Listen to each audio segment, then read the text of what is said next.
Bonsoir ou rebonsoir. L'affaire Moussadji Sogecor a connu une autre étape. La semaine dernière, c'était à Paris. On en parle dans la Réunion comment il est.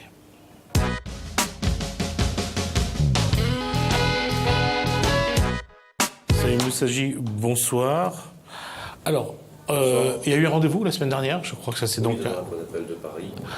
Devant la cour d'appel de Paris. Quel était le motif de cet appel? En fin de compte, la Cour de cassation a cassé l'arrêt au fond rendu par la Cour d'appel de Alors, Saint-Denis. ce qu'on va faire quelque chose de très simple, c'est qu'on va juste rappeler en deux lignes l'affaire qui vous oppose à la Sogecor.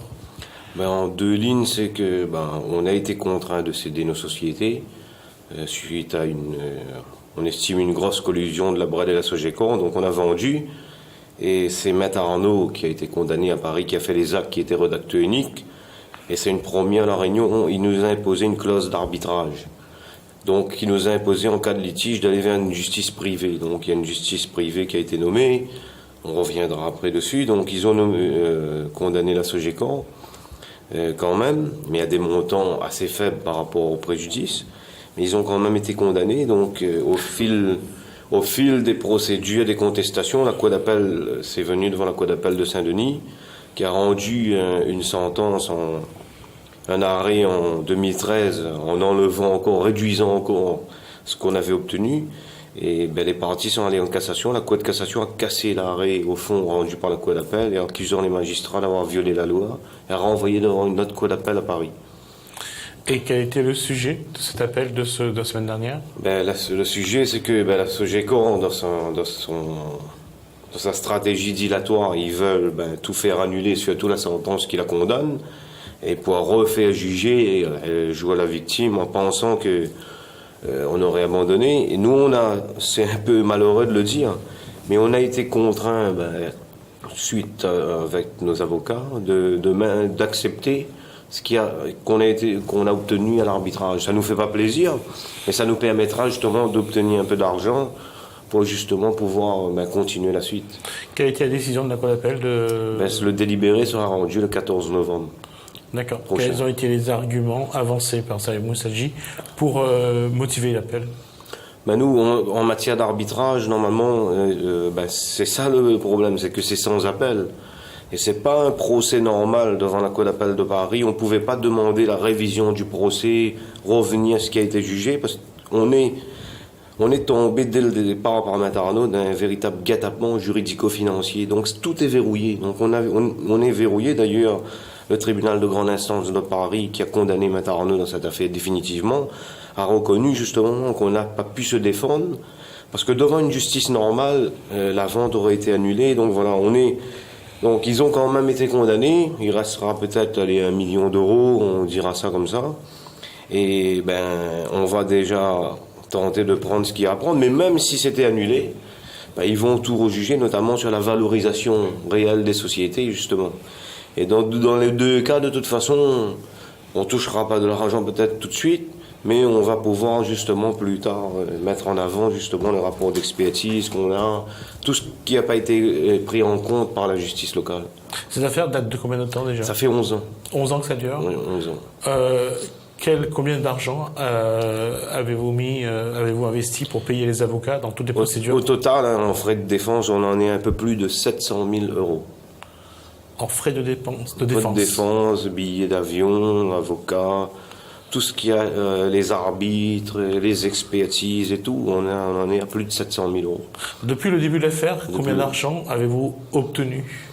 Ils nous ont payé en gros 1 million d'euros, mais en 2009, on avait remonté une société qui marchait très bien. En 2012, on avait des titres exécutoires, on a refait des saisies sur les comptes de la Sogecor qui étaient validées. Et là encore, ce sont des dérives, des complicités institutionnelles. La BE et la BNP ont violé la loi. Sur ordre de Sogecor, ils ont refusé de lâcher les fonds. Et ils ont obtenu un CSI statué, par exemple, qui est formellement interdit par la loi.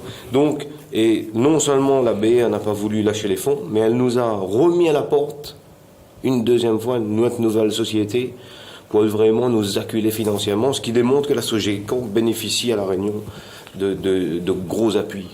Mais aujourd'hui, on a des arguments juridiques, mais il faut les moyens. On peut assigner la BE à la BNP. Nous, on connaît le droit maintenant. Mais on va délocaliser beaucoup d'affaires maintenant sur la métropole, notamment comme tout ça, on est victime dans cette affaire. Et d'ailleurs, la justice ici a rendu un faux jugement. Au fil justement de ces années, on a collectionné une liste de décisions qui mettent clairement en cause l'institution judiciaire. Enfin, les juges, je ne dis pas tous les juges, mais les magistrats qui ont traité cette affaire. Je vous donne un exemple. Déjà, les délais normaux d'une procédure, c'est 5 ans. Les délais raisonnables, ça a été reconnu par la Cour européenne et tout, on en est à 11 ans. Rien que là-dessus, on peut engager la responsabilité de l'État. Ben, sur la décision du GIEC qui suspend, qui est formellement interdit par la loi, on peut engager la responsabilité de l'État. Il y a eu un faux jugement, on peut engager la responsabilité de l'État. Mais ce qui est dramatique dans cette affaire, c'est qu'on s'est retrouvé devant la Cour d'appel de Paris parce que, justement, en 2010, la Sogeco avait été condamnée à 1,5 million en préjudice moraux et financiers, avec exécution provisoire. Ça veut dire que c'était exécutoire de suite. Elle est allée plaider la crise devant le premier président de la Cour d'appel pour faire suspendre, arrêter l'exécution provisoire. Et le premier président a dit non, paye 170 000 et verse le reste à la caisse de dépôt. Et ils n'ont pas exécuté. Donc nous, on a demandé, comme il n'y a pas d'exécution, on a demandé la radiation de l'appel de la Sogeco. Et son appel a été radié. Ce qui veut dire qu'il n'y a plus d'appel. S'il n'y a plus d'appel, on aurait pu toucher notre argent, il n'y a plus de procédure d'appel. Et d'ailleurs, on a dénoncé maintenant ouvertement, maintenant moi je peux le dire, Madame Gilberte Pony, conseillère de la mise en état de la Cour d'appel à Saint-Denis, sur demande de Maître Arnaud, a réinscrit l'appel de la Sogeco en fraude, sans même consignation. C'est extraordinaire. Donc ça veut dire qu'on se bat depuis des années, parce qu'une magistrate a décidé comme ça, moi, la Sogeco demande, nous on donne. Voilà, c'est ça, c'est des cadeaux à la Réunion qui sont offerts à la Sogeco, qui lui a permis justement de faire durer. Mais si vous vous rendez compte, si on est dans notre droit et on fait appel à l'institution judiciaire, et si l'institution se met au service des puissants, on fait comment? Parce qu'avec le droit, j'ai été reçu, on a dormi devant les tribunaux, parce qu'on a aussi une association maintenant, les Révoltés du 974. Il y a beaucoup d'affaires, pas seulement la mienne, qui démontrent justement des dysfonctionnements assez graves. Donc je veux dire, j'ai dormi devant le tribunal, on a dormi, on était au moins une dizaine. Et suite à ça, le nouveau procureur général est arrivé. Donc il m'a reçu plus d'1 heure tout seul dans un bureau avec le substitut général. Je lui ai raconté l'histoire. Il m'a dit, il a reconnu, vous êtes tombé sur des requins d'affaires, mais c'est pas fini. Je dis, monsieur le juge, est-ce qu'avec le droit on peut voler quelqu'un? Il m'a dit oui. Avec le droit, on peut voler les gens. Et on a des gens qui utilisent le droit, justement, ça s'appelle la délinquance, justement, en col blanc, pour voler les gens. Mais si on laisse, il appartient donc aux magistrats de justement veiller à ce que le droit soit vraiment mis au service de la justice, parce que le droit, c'est pas la justice. Et le problème, c'est que il a reconnu. C'est pas fini, il me dit, ils reconnaissent des choses. Maître Arnaud est condamné. Au final, on a déposé une plainte pour escroquerie en bande organisée. La plainte est classée pendant 4 ans. Par erreur. On nomme un juge d'instruction. Le juge d'instruction nomme 2 experts qui vont rendre un rapport vite fait de la Cour de cassation. Et nous, on a fait un contre-rapport. Notre contre-rapport dit que le rapport des experts est déconnecté de la réalité économique de la Réunion. Ce rapport, il est là, il met en cause la BRED. Et ce rapport, qui est totalement en défaveur de la Sogeco, ce qui est très motivé avec des éléments chiffrés, les bilans et tout, on l'a mis sous la table. On s'est dit, ça c'est un petit expert de rien du tout, là-bas c'est des grands experts à la Cour de cassation. Donc on n'a pas regardé le contenu de 2 rapports, on a regardé juste la réputation de ceux qui l'ont rendu. Aujourd'hui, il y a des ministres qui volent, il y a des ministres qui sont mis en examen, donc s'ils sont ministres, s'ils disent quelque chose, c'est pas du tout comme ça. Il y a quand même le débat, le contradictoire. Il n'y a pas eu de contradictoire. Et le juge, on a fait 10 pages de demande d'acte. On a demandé une confrontation avec les dirigeants de la Sogeco, refusé. Une confrontation avec les comptables, refusé. Une confrontation témoin, refusé. Tout ce qu'on a demandé nous a été refusé. C'est extraordinaire. Au final, on s'est pris 10 000 euros d'amende. On est puni quand on attaque impuissant. Ça veut dire, eux, c'est un trouble à l'ordre public. Ils veulent pas, ils sont pour la paix, pour la paix sociale. Donc là, comme on dérange un gros, ils préfèrent sacrifier un petit et sacrifier la justice en même temps, plutôt que s'attaquer à un gros. La question sur sur les motivations. Alors, la semaine dernière, donc, à Paris, donc, il fallait défendre. Qu'est-ce qu'il fallait défendre? En fin de compte, la Sogeco, ils jouent sur quoi? Ils veulent annuler. Ils n'ont pas beaucoup d'arguments, ça a déjà été... ils se basent juste sur des appels téléphoniques que j'ai eus moi-même avec la présidente du tribunal arbitral, parce qu'il faut savoir que dans cette affaire, on a un avocat, quand le tribunal, on a saisi le tribunal de commerce pour demander l'annulation de la vente. Le tribunal de commerce s'est déclaré incompétent, nous a dit clause compromissoire mis par Maître Arnaud, donc aller devant une justice arbitrale. On aurait dû faire appel. On a un avocat qui nous est conseillé par quelqu'un qu'on découvrira plus tard, c'est un gros client de Maître Arnaud, qui vient à La Réunion, qui nous dit voilà, la meilleure solution pour vous, c'est d'aller à l'arbitrage. Or, c'était la pire. Sinon, vous en avez pour des années et tout ça. Donc, il choisit notre arbitre. Enfin, c'est important ce que je vais vous dire. C'est-à-dire que là, donc, il choisit notre arbitre. Eux, ils avaient un ancien procureur général, chef de la justice à La Réunion. L'arbitrage est mis, on signe l'acte de mission. Dès qu'on signe, l'avocat nous lâche. On va se retrouver sans avocat. Donc, on va frapper à la porte de énormément d'avocats à La Réunion. Et il y en a qui ont dit... Monsieur Moussagi, vous savez, en face, ils ont les bras très longs. Aucun avocat ne sera libre de vous défendre à La Réunion. En face, il y a Maître Arnaud qui a les bras très longs. Nous, on vous donne le conseil, prenez un avocat extérieur. Donc, on n'avait pas d'avocat, personne ne voulait nous défendre. Donc, on s'est retrouvé à l'arbitrage sans avocat. Donc, on ne sait rien, nous, que le droit, on est des simples justiciables. Mais comment faire? Moi, j'ai dû appeler la présidente du tribunal, lui demander comment ça va se passer, les procédures. Donc, ils se sont fait passer pour mon comptable personnel après la vente. Ils ont eu accès frauduleusement à tous mes relevés téléphoniques et ils ont vu que j'ai eu des appels avec la présidente, mais par des moyens frauduleux. Il y a une mise en examen et tout ça là-dedans. Et bien voilà, ils jouent là-dessus, que M. Moussagi a influencé, que j'ai menacé le tribunal pour obtenir des décisions.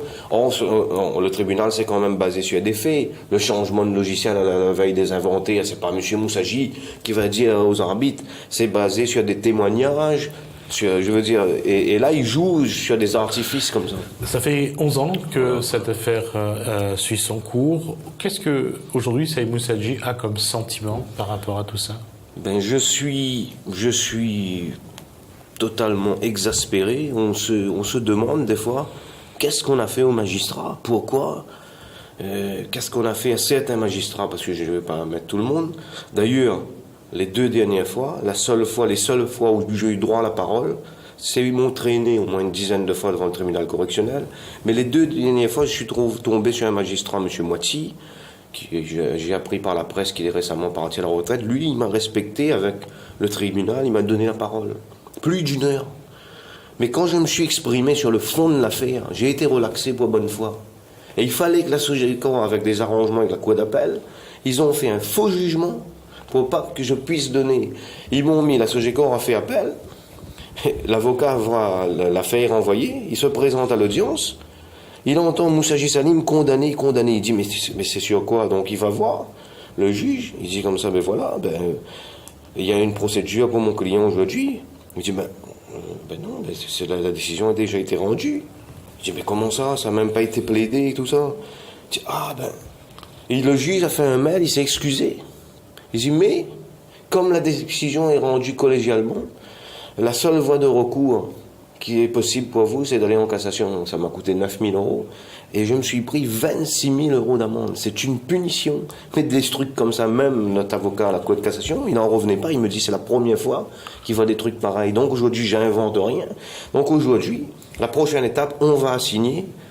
Parce qu'un magistrat, il représente l'État. On ne peut pas s'attaquer à un magistrat. Il peut rendre une décision. Il y a d'ailleurs, si le juge peut tout, la loi ne vaut rien. Mais apparemment, ils se sentent certains totalement intouchables. Et ils jouent avec la vie des gens comme ça. Donc, aujourd'hui, on va assigner l'État français en responsabilité. Parce qu'un magistrat, il rend une décision. Soit on conteste en appel et tout, ou bien on saisit le Conseil supérieur de la magistrature. Bien souvent, ils sont incompétents et tout ça. Mais par contre, un magistrat représente l'État. Donc aujourd'hui, on va recevoir des cacahuètes dans cette affaire, parce que le gros souci dans cette affaire, on a des boîtes, on a un rapport d'expertise du cabinet Optimum qui a valorisé les sociétés à 4 millions €. Il s'est basé sur les méthodes, la moyenne des méthodes les plus utilisées. Et eux, ils ont récupéré les boîtes pour 456 000 euros. Et les experts de la Cour de cassation, quand ils sont à court d'arguments, ben, ils répondent même pas. Je vais vous donner un exemple. Le cabinet Optimum dit quoi? On a fourni aux grands experts de la Cour de cassation nommés par le juge d'instruction Jean Pianiel un document intitulé les 10 erreurs à ne pas commettre en matière d'évaluation d'entreprise, édité par la CCEF, Compagnie des conseils experts financiers, qui font référence au niveau national en matière d'évaluation d'entreprise. Et ils disent, le document, c'est édité, en première erreur figure l'actif net. Or, c'est sur l'actif net que Maître Arnaud a fait fixer le prix et validé par des experts. Et là, quand ils peuvent rien répondre, ben ils zappent. Ouais, dans cette affaire, à chaque fois, tout ce qui dérange la Sogeco, on met sous la table. Et tout ce qui arrange la Sogeco, même quand ils racontent des mensonges, ben on fabrique des mensonges par des expertises. Et quand il y a des comptes expertises qui disent que les expertises judiciaires sont déconnectées de la réalité économique, ils disent pas ça, ben voilà, c'est toujours écarté. Donc, voilà, c'est ça le problème. Alors, on va juste en 2 mots. La prochaine étape, c'est donc l'assignation de l'État. De l'État. D'accord. Donc, on va continuer avec vous. On va continuer à suivre avec vous. Et il faut savoir que dans cette affaire, on va demander maintenant, on a assigné la BRED à Paris pour rupture abusive des concours bancaires, collusion fraudulente avec la Sogeco. Donc, ça va partir au tribunal de commerce de Paris. On a assigné le cabinet HDM également à Paris. Il y aura une plainte pour blanchiment contre la Sogeco. Et j'entends bien, parce qu'il y a des marchandises à 0 en compte annuel, il y a des faux bilans. On a des gens, nous petits réunionnais, il y a ces gens-là, ils volent l'État français. Moi, j'ai été relaxé. Ce que je vous dis, j'ai dénoncé, ils m'ont attaqué devant le tribunal correctionnel et j'ai été relaxé. Donc aujourd'hui, j'accuse la Sogeco de faux bilan. Et dernier, pourquoi j'ai écrit aux dirigeants de la Sogeco, je les ai demandé une confrontation publique, parce que c'est facile de nous attaquer dans leur domaine, devant les tribunaux, devant les magistrats, dans une salle fermée. Mais je les ai demandé une confrontation publique. Si ce sont vraiment des grands chefs d'entreprise, pourquoi ils refusent une simple confrontation avec un petit jeune, un petit réunionnais comme moi? Parce que la vérité les fait peur. Ils seraient démasqués. Et je l'ai dit aux magistrats, allons faire une table ronde avec tous les magistrats, même le procureur, emmener des gendarmes et les dirigeants de la Sogeco. Je viens sans avocat avec mon dossier. Et au final, avec les preuves, ils seront vraiment choqués, certains magistrats. Mais nous, on croit quand même à la justice. Il y a quand même des bons magistrats et c'est justement à eux que je m'adresse. Il faudrait quand même mettre de l'ordre un peu dans les tribunaux.